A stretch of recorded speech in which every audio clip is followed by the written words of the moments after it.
alagaan natin mabuti.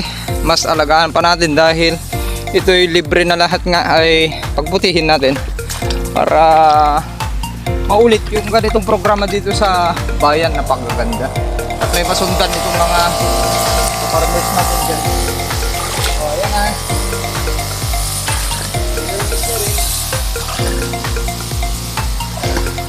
Okay na, walang overdose kahit madoble.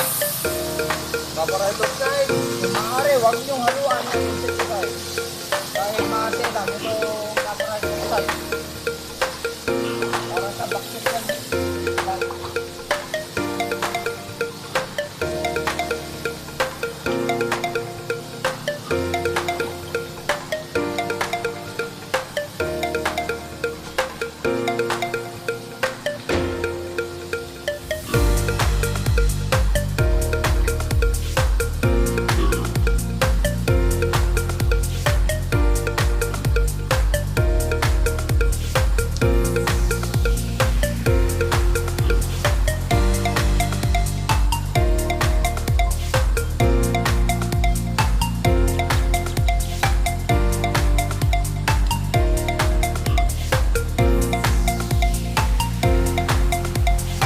Ng mga aggressive victims. Dito pala meron akong yung sinapi ko noon dyan na poside.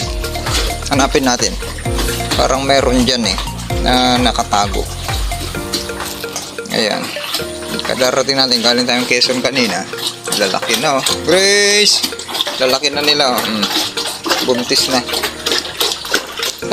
Itatry natin dito sa shaded dito. Merong kandyan na sugat. Kung okay yung epekto dito, gano'n. High nitrogen dito banda, yun. Medyo may sugat yung tip niya. Try natin dito banda para makuha natin yung rate. Ang dami ko nang naipon. Yan, kinabunan ko yung isa. Dumi, walang baho yan ilalagay natin sa chisom. Yan galing DA, hindi nagamit. Eraser. Ayan na yun. Meron, ito. Meron pala tayo. Meron pa yung supit. Ito pala yung sinabi natin. Hindi pa nagamit. Pansin nyo? Yung pinang-sisi treatment natin ngayon. Subukan muna natin dyan. Coside nga. Ayan, kasi kadalasan blue yung mabibili dyan sa palengke. Ito naman ay hindi siya blue, yung kanya. Ano ang kanya nito? Ayan, copper hydroxide. Ayan, nakatago lang dyan. Tapos ilan ang rate? Ang liliit. Halos di ko na makita. Sa rice, saan yung rice? Hybrid rice, yan, nasa dulo. Hybrid rice, bacterial leaf blight. Saan bacterial leaf blight? 40 grams, 40 to 60 grams, okay? Sige, try natin. Try natin konti lang. Diyan muna sa portion na kwan. 40 to kwan. Ayan, para makita nyo.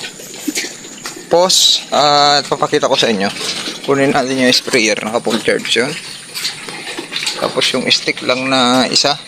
Kunin natin yan, nakatago dyan. Okay, kakat muna natin. Magbibihis muna na tayo.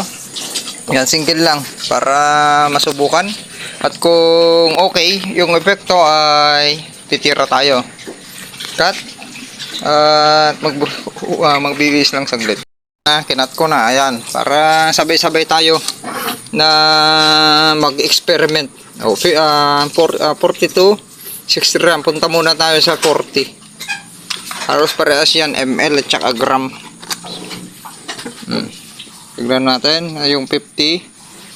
Ito yung 50. Ito yung 50. So, pupunta tayo dun sa... Naku, konti lang pala yung isprehan natin. Masyadong marami. Teka, tanggalan natin konti. Paano natin balik? Teka, ibabalik natin. Yung iba, konti lang yung pan pala, ilalagay natin. Dahil di naman natin i-isprehan buong kwan. Pinitak. Yung gilid lang.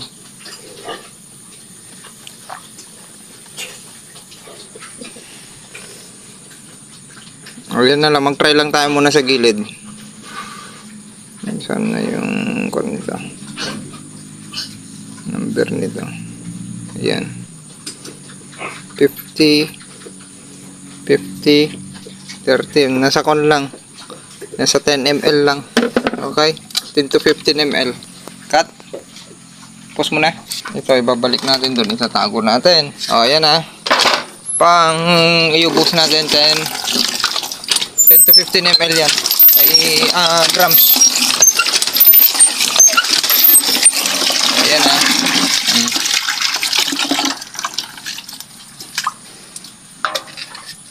Tunawin natin. Saan yung pang-kon natin? Tayong pang halo.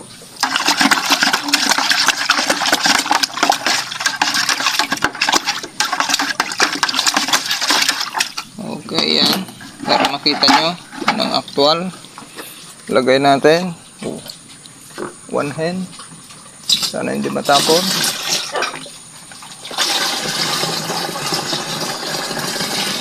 10 ml, so 16. 40. Lagyan lang natin hanggang dito. 1/4. Kasi try muna na tayo ng rate. Okay? Huwag nating birahan kaagad lahat. At solo lang. Copper hydroxide yan.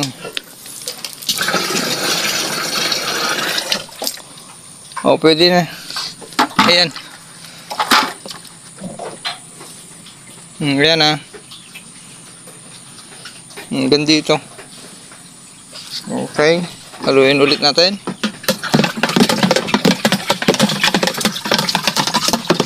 Okay. Try muna natin yan. 10 to 15 ml grams. Tara.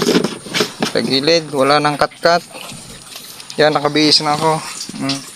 Kasi iikot talaga ako ngayon. Ulit. May inaayos akong mga pilapil. At walang nagpapapasok ngayon ng tubig. Paubos natin yan tubig ngayon. At dito lang yung pinupuno ko dahil bubutasan ng daga yun nandun. Yung mga pusa natin dito ayaw naman maghuli ng daga. Best friend niya nila ata yung daga. Yan. Maalala ko yung papasok sa PI na ay may stress. Tapos yung hinulip natin sa gilid wala pa. Ibig sabihin may delay konti. Yun na ihulip natin. Yan, hindi ko nakinat. Yan. Dito pala nagpulak na ako. Pinulak ko na yan kasi masishaded.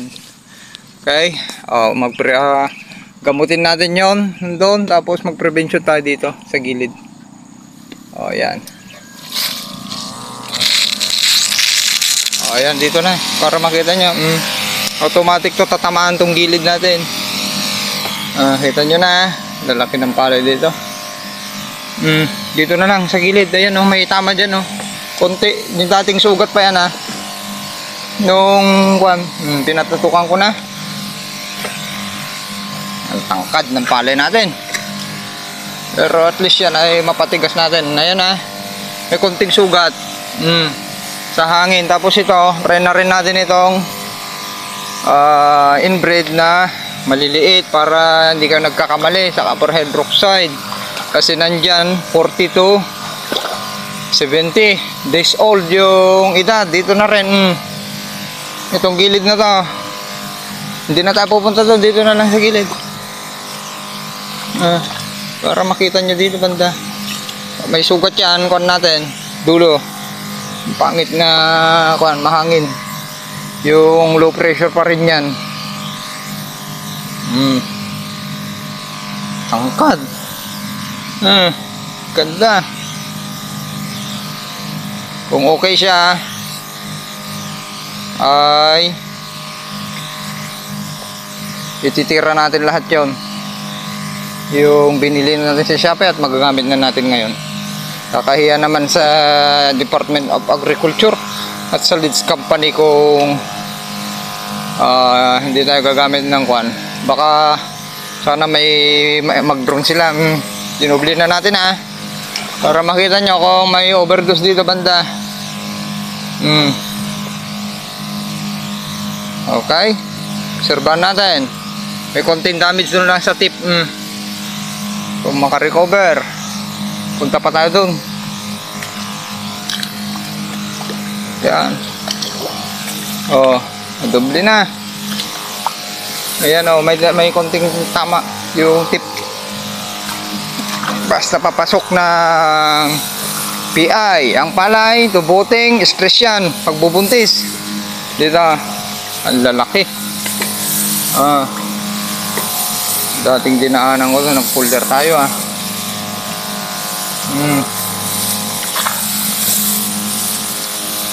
Ang laki. Yan. Ito kasi may ammonia dito.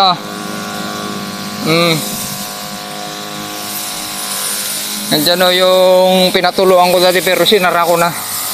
Noong nakaani na ay kita nyo yung damage. Nung nakaani na ay pinatuluan ko. Dito. Iubos natin. Okay, sharing is caring. Cut. Para tayo lahat ay mag-observe. Cut na po. Obserbahan natin bukas, tignan natin hanggang 2 days. Kung may pagbabago ay ayos. Wala na tayong pag-aalala sa copper hydroxide. Sa ganito hapon tayo titira. Cut. Good afternoon. Ayan, ang bilis lang ng recovery ng sugat ng dahon ng mga palay po basta gumanda yung sikat ng araw. Ayan na yung kan natin, no? Lalaki ng puno na. Kalalaki ng puno. Ayan. Okay. Iikot ulit tayo. Ano pa yung magiging activities natin? Tignan natin kung ano pa. Ayan, naka-recover na. Itong ng nahanginan. Okay. Pa-dark na itong kan natin. Nagda-dark na. At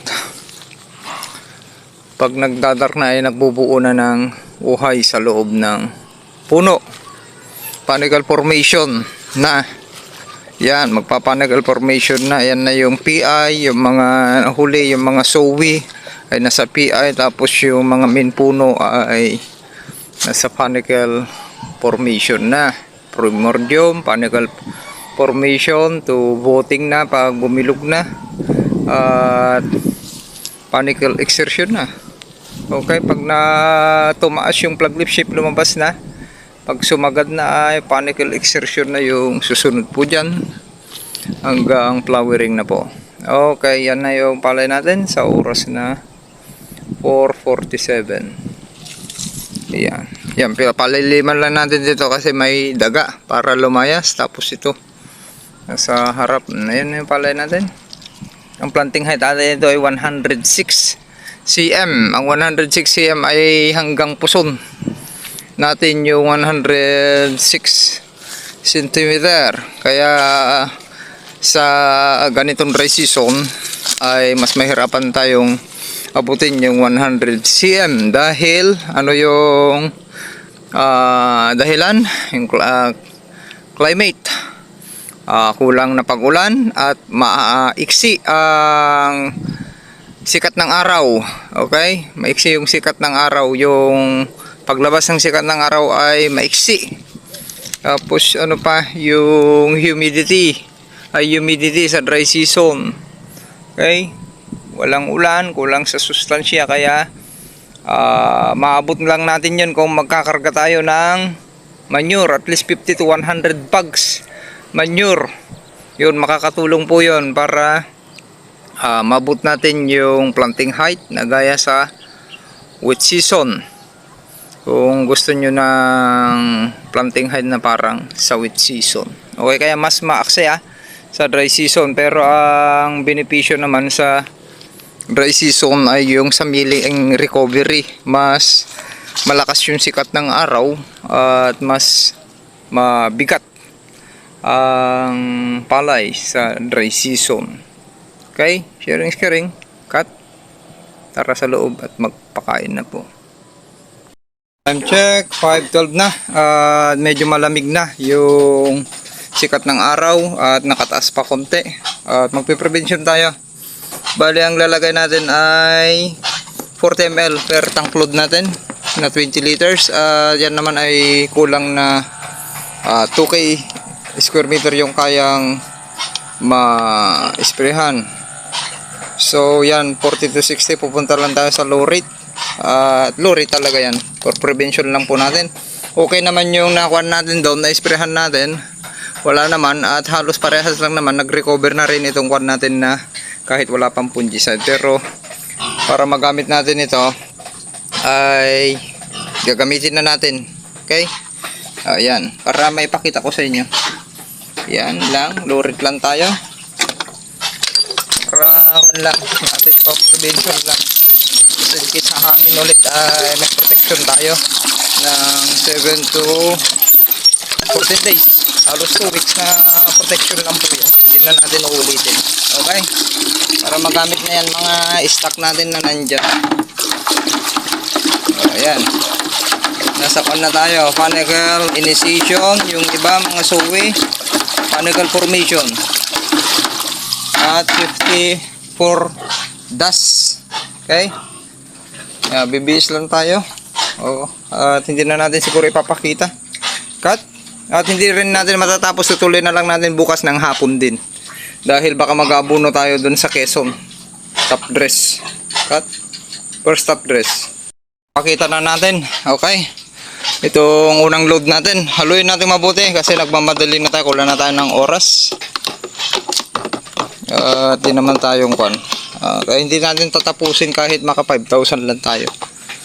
Or makalahati. Okay? Ayan. Sige, papakita na natin. Unahin na natin ito. Unang pinitak at pangalawang pinitak. Tapos i-straighten ko pa ganun. Cut muna. May tubig po tayo Hindi tayo pwede magtanggal ng tubig dahil ang kinokontrol natin ay dagam. Ito yung dinubli-dubli natin Actually, okay naman. Wala naman siyang burn effect. Okay, hapon tayo tumira, dinubli-dubli natin to, nakita nyo? Tapos yung rate ay medyo mataas na yon, 10 to 15 grams. At saka may mga spider tayo hindi lahat namatay sa green level na tinira natin. Saan ba tayo? Dito na, ulit. Para makita nyo. Install natin dito sa mas mataas, dito. Ako, natapon na. Di ata nakakon.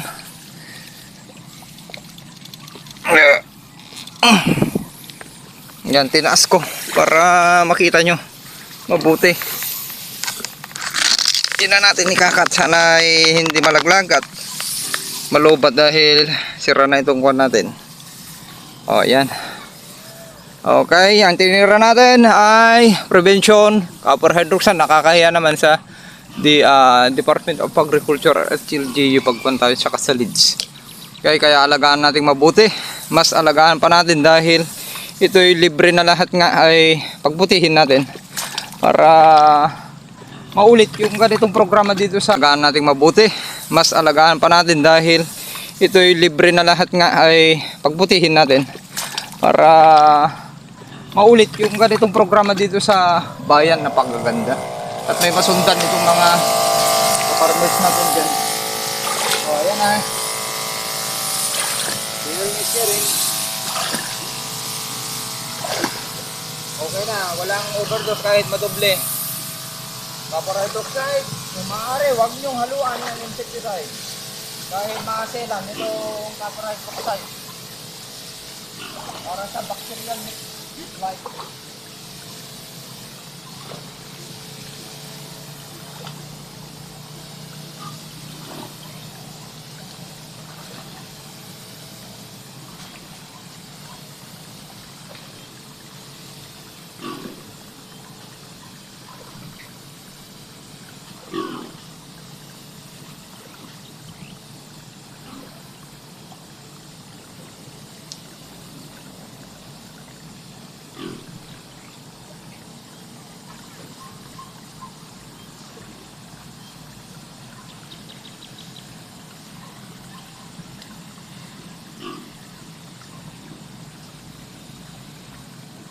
dinoble ulit natin dito ha. Okay, kalahati pa lang naubos. Ngayon, sana hindi mahulog. Pupunta tayo dyan sa kabila. Ako, mahigpit. Yup. Di ko na ikakat. Wala natin dito sa likod. Mas mababang parte. Ayan yung mga inayos ko Pilapil tinaas ko. Dahil ang kinokontrol ko ngayon ay daga. Dito banda kaya yan. Binuksan ko dun sa kanal dun. Kaya tumutuloy ito. Tignan nyo. Ito yung pinupuno ko. Nakakontrol na natin dyan sa harap dito. Dito naman hindi maabutan kaya pinupuno ko. Inayos ko kaninang umaga yon. Tinaas kaya tignan nyo. Para makontrol lang yung pesting daga na yan. Okay. Dito na. Para makita nyo. Hindi mo na natin kakat. Ayan na. Pala natin dito. Pagitna na natin to. Okay. Di pa na natin naabot yung hanggang baywang. Pero hope aabot natin. Hindi natin kayang abutin yung 160 yan ngayon. Pang-good season yun. Yun yung talaga pan nito. Pero kung magkarga tayo ng manure ay maabot natin yun. Diba yung isang po natin yun. Kaya sinasabi ko na magkarga kayo.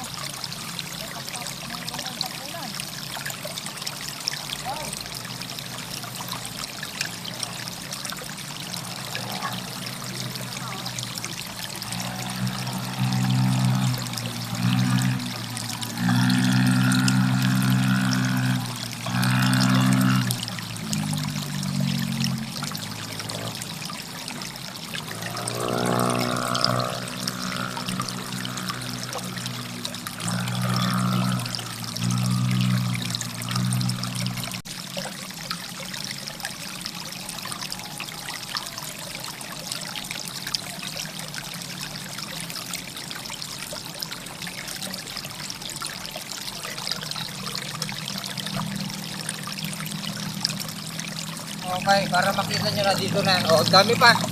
Kaya konti lang yung magagamit natin dito. Yan, ganun ko para makita nyo naman dito sa kabila, sa likod. Dahil hindi nyo naman na nakikita. Matagal na. Dito naman natin i-install to. Hanggang malubat na. Okay na. Yan. Mas mataas dito, mas mababa dito. Diyan tayo nagpunla. At ito yung punlaan natin dati. Hindi napagitnaan ko na. Kasya pa itong gandulo. Ito, yun pa natin kaya yung lakad natin ng baka 2,000. Kaya na.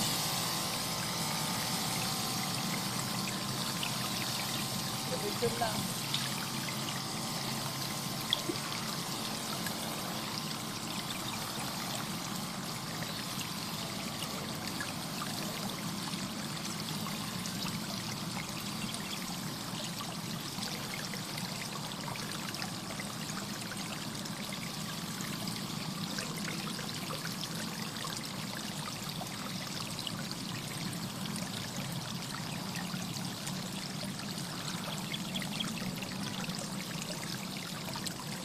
Okay, iipon tayo.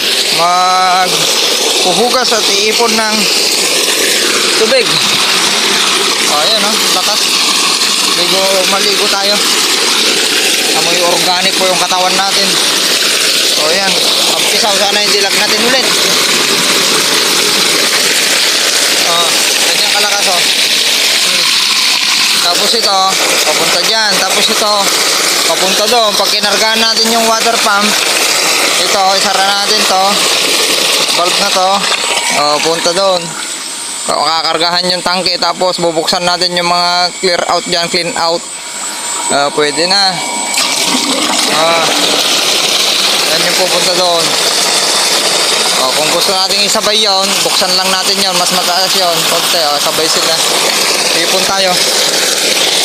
At maghugas konti. Yan, maliligo na rin. Ganyan kalakas. Anong oras na? Alas 10, hindi pa masakit yung sikat ng araw. Mamaya yan, sumisirit yan. Ngayon pa lang sumisirit na. Install po ito ni Sir Jerby. Nandyan sa group chat ng Agritibit Feeds Team. Kailan namin in-install ito? Matagal na. Matagal na namin install to nung kararating niya. Galing Israel, nag-for-good. Matagal siya sa Israel. At in-install po namin yan. Oh, yan. Punta doon, may kuryente din doon. Yan yung source. Papunta doon sa kubo-kubo. Ayan. Okay. Mamaya pahinga konti at uuwi na rin tayo para i-check yung mga alaga po natin. Ganun lang ang buhay natin ngayon, hindi tayo makaalis. Dami natin kung dumadami na rin yung natin pigs. Yan yung lakas niya 194.3 to 4. Yan. Yan yung mga clean out natin. Meron dyan isa. Ayan. Okay, ito pinapatuyuan pa para pabitakin bago lagyan ng para matanggal yung toxic pasingawin natin kasi maraming mga yan. Liddig sa Ilocano yung mga shell. Wala na, tsaka na lang gaganda ulit itong farm kung makatapos na yung mga lahat ng kids at mag-for good. Bago natin kwento, hindi na maasikaso. Kaya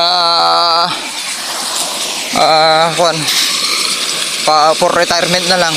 Ito ganito, ang lalaki na yung mga fruit bearing tree. Dito tayo nagkuhan noon. Nagtanim na lahat dito noon nung wala pa mga kahoy, natamnan ng mga gulay yan. Tapos unti-unting natibag, dadaan noon yung mga hanakuan dito sa sakyan, makakaikot. Okay, sharing is caring. Cut po. Tara na, happy farming, galingan nyo po sa pagpaparming para lalot mataas ang presyo ngayon. Swerte natin kung nasa 20 pesos pa rin. Pagdating ng anihan, di napakaganda, makakabawi po tayo.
Galing luwang.